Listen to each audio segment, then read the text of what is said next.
Hi guys, and welcome back to the channel. In today's tutorial video, I am going to guide you that how you can delete a REDnote account permanently. So without wasting any time, let's begin our video. So the first thing you need to do is to open REDnote application on your device. Make sure that you're signed in to your account. Then you need to tap on Me, which is actually your profile option. From there, you need to tap on the setting icon.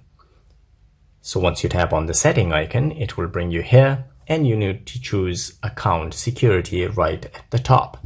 So once you choose account security, you will go down right at the bottom where you will find account cancellation. This is actually the option where you can permanently delete your REDnote account.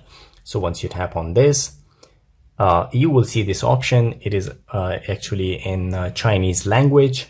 Even if you change the language of the app to English, you will still find this one in Chinese. So all you need to do is to tap here to request a code. It will be sent on your registered phone number. Once you receive the code, you need to copy and paste it here.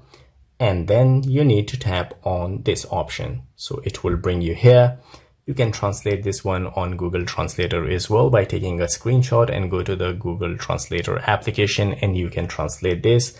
It is actually saying that if you tap on here to agree to the terms and condition, and that you cannot retrieve your account again once you proceed from this step onward. You cannot get your account back. So guys, if you want to continue and delete your account, you need to just tap on this option and your account will be permanently deleted. So guys, this is all it takes to permanently delete your REDnote account. If you like the video, don't forget to subscribe. I will see you in the next video. Till then, take care.